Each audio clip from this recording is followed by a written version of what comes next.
This story is titled, My Fiancé Threatened to Cancel the Wedding Unless I Sent My Kids to Boarding School to Move in Her Brother, so I canceled the wedding instead. Hi everyone! Before we dive in, a quick favor. If you enjoy content like this, please hit the subscribe button. It's free, supports the channel, and make sure you never miss out on amazing videos. Alright, let's get started.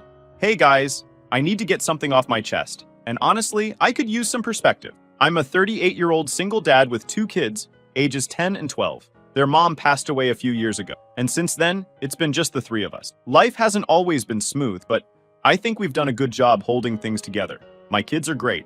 They're kind, smart, and resilient, and they've been my biggest motivation to keep pushing forward. Anyway, about a year and a half ago, I met someone. Let's call her Sarah. She's 34, and we met through mutual friends at a barbecue. At first, she seemed like everything I'd been hoping for. She was outgoing, charming, and had this spark that drew people in. We hit it off right away, and soon enough, we were dating. Sarah made an effort to get to know my kids early on, which I appreciate. She'd take them out for ice cream or to the park, and she was always trying to engage with them. My kids were polite around her, but I could tell they were holding back a little. Maybe it was because they'd been through so much already, and they were wary of getting too attached to someone new. I figured that was normal, though. These things take time, right? At first, everything felt great. Sarah seemed to understand that my kids were my world, and that we were a package. She'd talk about how she admired my parenting and how much she wanted to be part of our lives. It felt good to have someone in my corner who seemed to get it. Over time, our relationship got more serious. Sarah and I started spending more time together, and she even began staying over at my house sometimes. My kids were fine with it.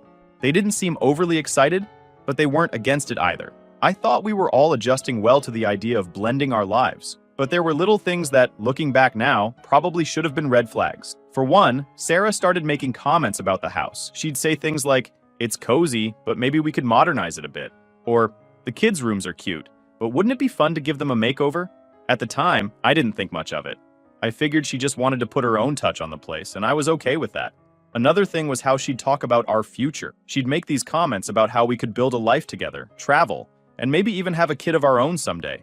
I wasn't against any of that in theory, but I always made it clear that my priority was my kids. She'd smile and nod, but now that I think about it, I'm not sure she really got it.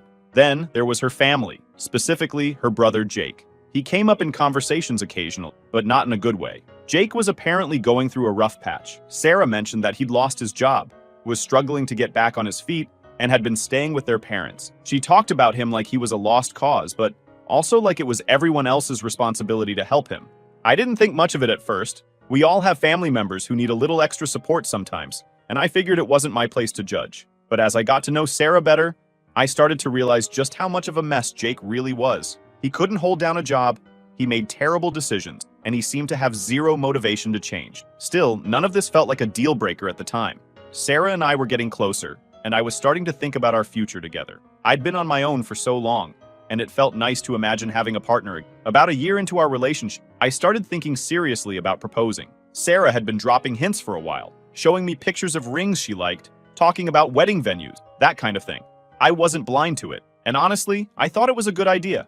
My kids were doing well in school, we had a stable routine, and I felt like I was ready to take that next step. I knew it wouldn't be easy blending our lives completely, but I believed we could make it work. I planned a simple, meaningful proposal at the park, where we had one of our first dates. No big spectacle, just something genuine. On the day, I was nervous, but excited. As we walked, I told her how much she meant to me, then pulled out the ring and asked her to marry me. She said yes, ecstatic as she slipped on the ring, already dreaming about wedding plans and our future together. In that moment, everything felt perfect. I had no idea how quickly it would all fall apart. The first couple of weeks after the proposal felt like a whirlwind of excitement. Sarah dove headfirst into wedding planning, picking out color schemes, browsing venues, and flipping through Pinterest boards like it was her full-time job. I was just trying to keep up. Between work, taking care of the kids, and managing everything else, I let her take the lead on the wedding details. She seemed thrilled, and I didn't want to dim that. But as time went on, little things started to creep in that didn't sit right with me. At first, it was small comments here and there, like how the house needed a woman's touch, or how she envisioned our future being more polished. I didn't really know what she meant by polished, but I brushed it off. Maybe it was her way of saying she wanted to contribute, or make the space feel like hers too. Then she started making suggestions, subtle ones at first. Wouldn't it be nice to clear out some of the kids' old stuff? You know, give the house a more open vibe? Or Maybe we could move some of their things to the garage to keep the rooms tidier? On their own, these comments didn't seem like a big deal, but when you added them up, it felt like she was trying to erase parts of the home we'd built. I didn't say much at the time, though. I figured she was just excited about the idea of us building a life together, and maybe I was overthinking it. But then came the furniture. One Saturday morning, Sarah showed up with a catalog and a plan to upgrade the living room. I wasn't even sure what needed upgrading. The couch was fine, the coffee table was sturdy, and the kids' beanbags in the corner were non-negotiable. She went on about how she wanted the space to feel more adult and less chaotic. I had to bite my tongue to keep from snapping. This was a family home, not some magazine spread. The first real clash came when she suggested turning the spare room, which doubled as a study and craft space for the kids, into a guest room. She called it a compromise because it would still be available for the kids to use sometimes. That room was more than just a space.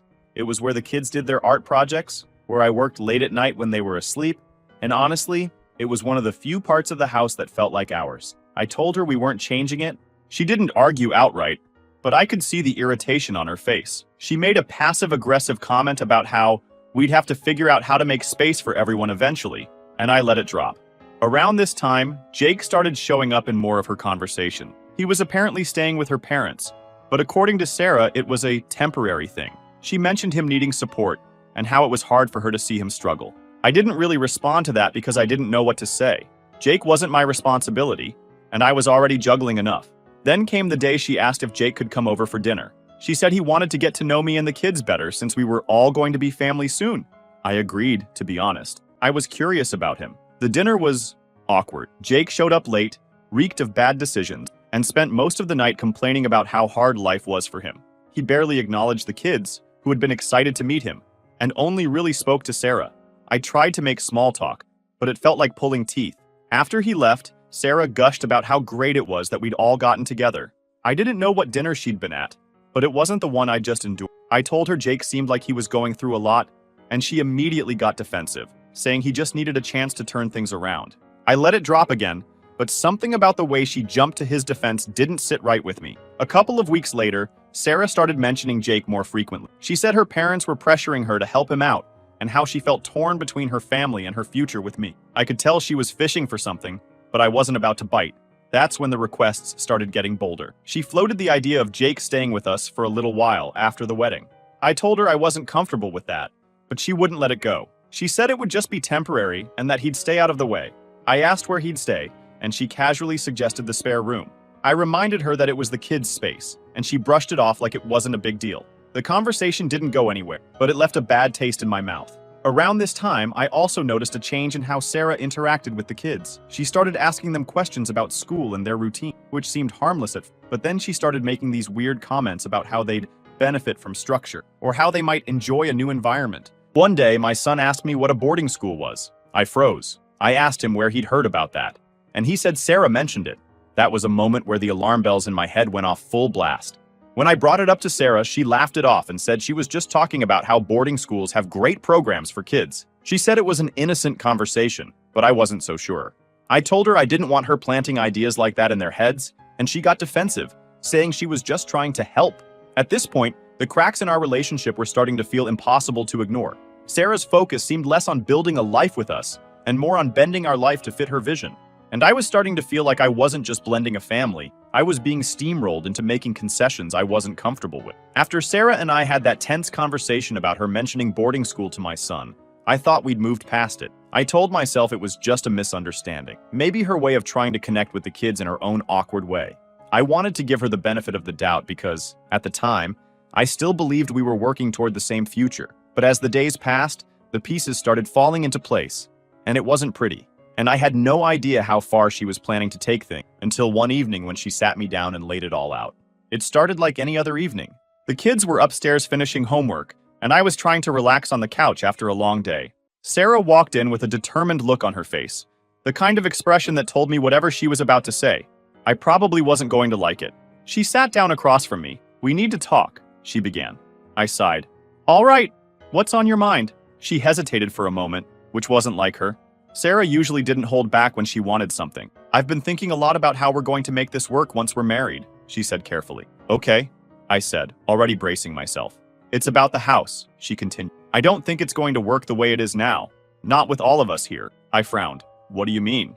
We're doing fine as it is. She shook her head, giving me a look like I was missing something obvious. No, we're not. This house is too small for all of us to live comfortably. We're going to have to make some changes. I could feel my patience slipping already. Sarah, the kids have their rooms. I've got my office/spare room. It's not perfect, but it works. What kind of changes are you talking about? That's when she dropped the bomb. I think we should consider sending the kids to boarding school. I stared at her, trying to process what she'd just said, remembering my kids bringing that up too. Boarding school? Are you serious? Yes, I'm serious, she said, her tone firm. I've been looking into it, and there are some incredible programs out there. They'd get a top-tier education, meet new friends, and learn independence. It's a great opportunity for them. And what's the real reason you're suggesting this? I asked, narrowing my eyes. Because this feels less about the kids and more about something else. She hesitated again, but only for a moment. Fine, she said, her voice sharpening. If the kids went to boarding school, it would free up space here. Jake could move in and have a proper room. He needs stability. And this is the best way to make that happen. There it was. The real reason. I shook my head, anger bubbling up. You want me to send my kids away so your grown, drunk, unemployed brother can have a room in their house? Are you even hearing yourself right now? She sighed, like I was the one being unreasonable. Jake's in a bad place right now. He needs help, and this would give him a fresh start.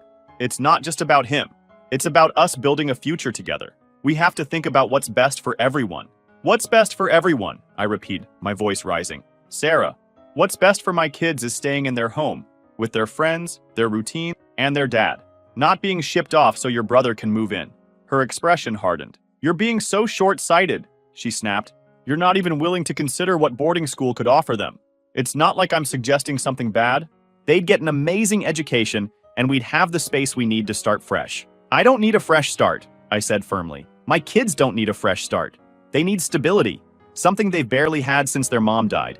And I'm not about to throw that away because Jake can't get his act together. Her face twisted in frustration. Why are you being so difficult about this? Jake is family. He needs us. Isn't that what families are supposed to do? Help each other? Jake is your family, I corrected her. My family is upstairs, doing homework, in a house that's supposed to be their safe space. You don't get to come in here and decide their lives are less important than your brother's comfort. That seemed to strike a nerve. Her tone shifted from defensive to outright hostile. You're acting like I'm trying to hurt them, she said, her voice sharp. I'm not. I'm trying to create a life where we all have room to breathe. But you're so stuck in your ways that you can't see how good this could be for everyone. This isn't about what's good for everyone, I shot back. This is about you trying to push my kids out of their own home to make room for your brother. That's not happening, Sarah. Not now, not ever. She stood up abruptly, crossing her arms. Fine, she said, trying to control herself from throwing a tantrum as she always does. If you're not willing to even consider this, then maybe we need to rethink everything. I stood up too, meeting her glare. What's that supposed to mean? It means, she said slowly, that if you can't put my family first for once, then maybe this isn't going to work. I'm not marrying someone who doesn't respect my family. I stared at her, completely stunned. Respect your family? You want to talk about respect? What about respecting my kids? My family? She didn't flinch. This is your choice, she said, repeating her ultimatum. Either you choose me or your kids, your call, and I won't settle for less. She walked out of the room after that, leaving me standing there in silence. I couldn't believe what had just happened. I'd known for weeks that something was off, but this was a whole other level. For the first time since I'd proposed to Sarah, I started to wonder if I'd made a huge mistake. The tension in the house had been building for weeks. Every time Sarah brought up Jake, it felt like we were headed for another argument. Then Jake showed up unannounced, and I was outright disgusted. The sheer audacity of it left me speechless. How could someone be so shameless, so utterly clueless, that they couldn't grasp a basic fact? You don't just barge into someone else's life expecting a free ride. His recklessness wasn't just baffling, it was repulsive. This wasn't even the first time Jake had shown up unannounced at my place. But after everything that had happened recently, I had zero patience left for his antics.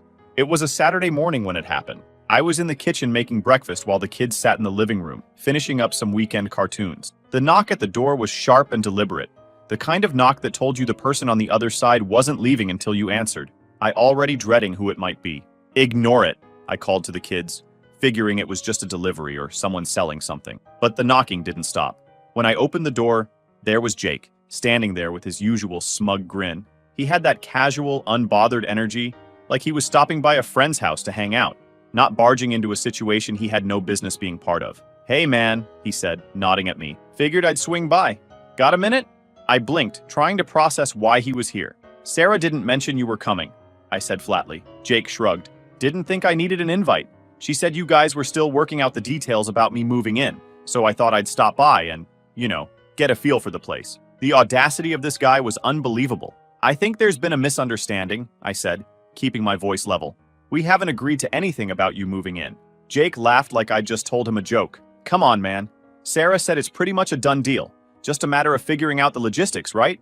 Before I could even respond, he stepped inside, walking past me into the living room. My youngest looked up from the couch, confused, and my oldest gave me a look that said everything I was already feeling. What is he doing here? Nice setup, Jake said, looking around like he was appraising the place. He plopped down on the couch, stretching out like he owned it. I clenched my fists, trying to keep calm. Jake, this isn't a good time. You should have called before coming over. Before he could answer, Sarah walked in the front door. She paused for a second when she saw Jake, then broke into a wide, overly cheerful smile. Oh, Jake, I didn't expect you this early. Early, I said, turning to her. I didn't know he was coming at all. She waved her hand like it was no big deal. I must have forgotten to mention it. No harm done, right? I glanced at the kids and told them to head upstairs. Once they were out of earshot, I turned back to Sarah and Jake. What's going on? I asked, my voice tight. Jake just told me he's here to check out the house because you've been talking about him moving in. Sarah's smile faltered, but she recovered quickly. Babe, she said, stepping closer to me. I was just trying to help. Jake's in a tough spot, and I thought if he could see how we might make it work, you'd be more open to the idea. We've already talked about this, I said, my patience wearing thin. I told you I'm not comfortable with it. Jake, still sprawled out on the couch, decided to chime in. Relax, man. It's not like I'm asking for much. Just a bed and some space to breathe. You won't even notice I'm here. I turned to him, my tone cold. This isn't your decision to make, Jake, and it's not happening. Jake scoffed and stood up saying, all right. No need to get worked up. I'll leave you two to sort it out. He grabbed his jacket and headed for the door, muttering something under his breath. As soon as he was gone, I turned to Sarah. What the hell was that? What do you mean? She snapped. Jake's my family. He needs help, and I'm trying to find a solution. You're the one making this harder than it has to be. I'm making it harder, I said, my voice rising. You've been going behind my back, making decisions for my house, my kids, and my family. How is that okay? Sarah crossed her arms, glaring at me. You're being impossible. Jake is family, and family helps each other. Why can't you see that? Because this isn't just about Jake, I said. This is about you trying to push my kids out of their home to make room for it. They've already been through enough. I'm not uprooting their lives to make things easier for you or your brother. Her face twisted with frustration. You're so stubborn, she spat. Do you even care about how hard this is for me? I'm trying to build a future with you, and you're too busy clinging to your perfect little setup to see that. This perfect little setup is my kid's life, I shot back. And I'm not going to apologize for protecting it. If you can't understand that, then maybe you're not ready to be part of this family. Her expression hardened, and I knew what was coming before she even said it. Fine, she said coldly. If you're not willing to compromise, then maybe we need to rethink this whole thing. I stood there for a moment, letting her words sink in. Then I took a deep breath and looked her in the eye. You're right, I said. We do need to rethink this. And I've made my decision. Her face flickered with something, shock, maybe anger. What's that supposed to mean? It means I'm choosing my kids, I said firmly. They come first, always. If you can't accept that, then we don't have a future together. The silence that followed was deafening. She stared at me like she couldn't believe what I'd just said, but I didn't back down. Is that it then? She asked, her voice trembling. Yeah, I said. That's it. And with that, I turned and walked away, leaving her standing in the living room, speechless. Walking away from Sarah that day, I felt a strange mix of emotion. There was relief, knowing I'd stood my ground and chosen my kids, but there was also a heaviness in my chest. This wasn't just the end of an argument. It was the end of everything we'd been building toward. I knew the breakup was inevitable, but it didn't make it any easier. Sarah didn't take it well. For the first day or two after I told her it was over, she didn't say much. She avoided me, barely acknowledging my presence when she came by to grab a few things she'd left at the house. I thought maybe she was processing it all, but then the storm hit. It started with the wedding. Sarah called me one evening, her tone cold and businesslike. So, I assume you're canceling everything? She asked. Yes, I said, keeping my response short. There's no reason to keep the plans going. Her response was immediate. Good. Then we need to talk about the money. I frowned. What money? The deposits, she snapped. I've already put down a deposit on the caterer, and I expect you to reimburse me since you're the one canceling. It's only fair. I paused for a moment, realizing that her demands would never stop, even when we're breaking up. Sarah, I already paid for the venue deposit, which was more than what you spent on the caterer, I said. That's not the point, she said sharply. You're the one who decided to end this, so you should take responsibility for the financial fallout. I took a deep breath, trying to stay calm. I'm not reimbursing you for anything, Sarah. We both contributed to this wedding, and we both knew the risks of non-refundable deposits. You made your choices, and I made mine. This is on both of us. She didn't like that answer. So what? You're just going to leave me out of pocket for hundreds of dollars? I'm already out of pocket for thousands, I said, my voice firm. The venue, the invitations, the flowers. I covered all of that. I'm not paying for more just because you want to pass the blame. The conversation went nowhere. She kept insisting that I was being unfair, while I held my ground. Eventually, she hung up on me, but the calls didn't stop.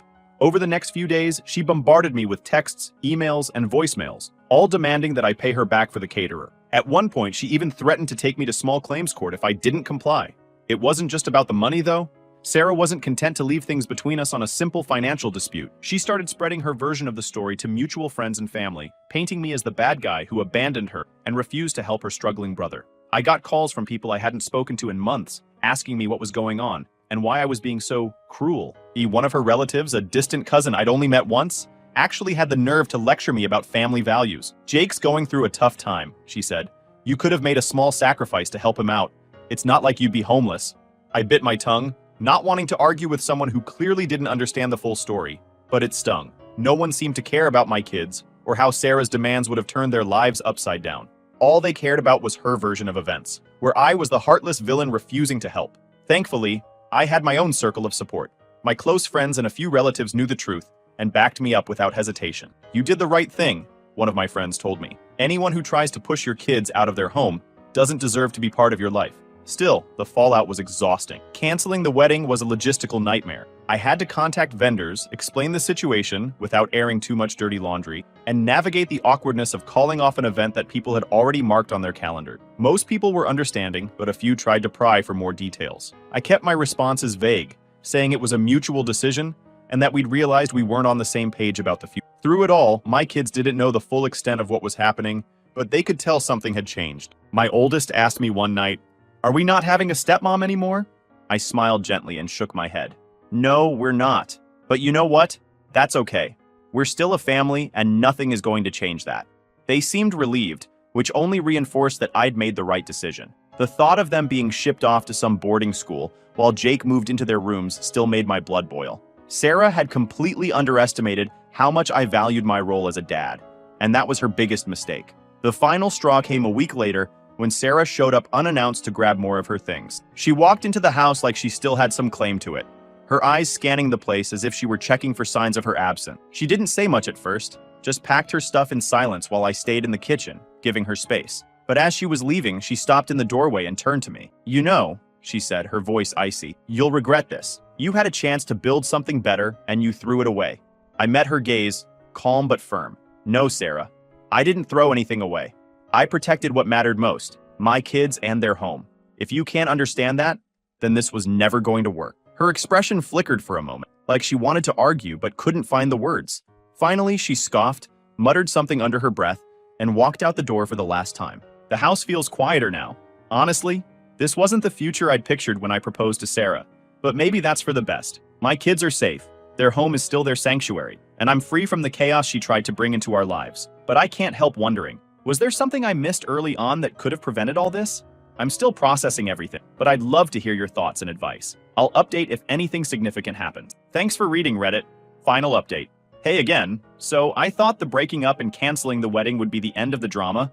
I couldn't have been more wrong. Turns out, walking away from Sarah wasn't just about protecting my kids and keeping our home intact. It also meant dealing with a wave of chaos I didn't see coming. From Sarah spreading lies about me to her brother Jake making veiled threats, things went from tense to downright absurd. You know that she already tried to victimize herself in front of our families. Still, she leveled up. She told mutual friends and some of my family members that I was abusive and controlling, spinning the story in a way that made her the victim. Suddenly, I was getting calls and messages from people asking me to explain myself. Some were sympathetic, while others outright accused me of being the kind of person who'd push someone to their breaking point. One mutual friend, let's call him Dave, actually called me up to say, "Hey man, I heard you made Sarah's life hell. What's going on? I had to take a deep breath before responding. Dave, do you honestly think I'd do that? She wanted me to send my kids to boarding school so her brother could move in. That's the reality. Thankfully, Dave was reasonable enough to hear me out, and after I told him the full story, he backed off. But not everyone was as understanding. Sarah had a way of twisting things. She was always good at playing the victim. Jake, of course, wasn't any better. A week after the breakup, he texted me out of the blue. His message read, "You're a spineless coward for not helping your family. I might swing by to get what's mine. Better hope I don't have to force it." The entitlement was mind-blowing. I hadn't taken anything from Jake. In fact, the only thing I'd done was refuse to let him bulldoze his way into my home. But his text wasn't just infuriating, it was unsettling. I wasn't going to take any chances, so I called a locksmith the next day to change the locks on every door. For a few days, I kept expecting Jake to show up again, pounding on the door or causing a scene. But instead, everything went strangely quiet. It wasn't until later that I found out why. A mutual friend told me that Jake had been caught stealing money from Sarah. Apparently, during one of his drunken episodes, he'd managed to access her bank account and drained it dry. We're not talking about pocket change either. He wiped out thousands. When I heard the news, I wasn't even surprised. It was almost inevitable. Jake had been a leech for as long as I'd known him, always expecting someone else to clean up his messes. But this time, he'd gone too far, even by his own standard. What made it worse was that after stealing her money, Jake completely disappeared. He wasn't answering calls or texts, and no one had seen him in days. Sarah was left scrambling, not only to figure out how to pay her bills, but also to deal with the debt he'd saddled her with. Then, as if things couldn't get any more ridiculous, Sarah showed up at my house. She didn't call or text beforehand. She just appeared on my doorstep, looking like she hadn't slept in days. I opened the door, and before I could say anything, she launched into her sob story. "I need your help," she said, her voice trembling. "Jake stole everything. I don't know what to do." I stood there for a moment, processing what she'd just said. I got flashbacks of everything she'd put me and my kids through, and any sympathy I might have had disappeared. "Sarah," I said firm, "this isn't my problem. You made your choice. You wanted Jake to move in here, remember? You put him above everything else, including my kids. Now you're dealing with the consequences." Her expression shifted from pleading to angry in an instant. "How can you be so heartless?" she snapped. "I thought you cared about me." "I did," I replied. "But you showed me who you really are. You put your brother's comfort over my kids' stability, and I'm not going to clean up the mess that came from that decision. This is on you." She tried to argue, but I shut her down. "You need to leave," I said, my voice steady. "I'm done with this." She stood there for a moment, clearly stunned. Then, without another word, she turned and walked away. I watched her go, feeling a strange sense of closure. Over the next few weeks, the fallout continued to ripple through Sarah's life. Jake was still nowhere to be found, and her finances were in shambles. Mutual friends started distancing themselves from her as the truth about Jake's actions came to light. The lies she'd told about me didn't hold up under scrutiny, and people began to see the real story. Looking back, I can't say I regret any of it. Not the breakup, not the canceled wedding, and certainly not choosing my kids over Sarah and her chaotic family. It was a tough lesson, but one I'll never forget. The people you let into your life should add to it, not take from it. And if that means shutting the door on someone who doesn't respect your boundaries, so be it. My kids come first, and that's never going to change. Thank you guys for reading.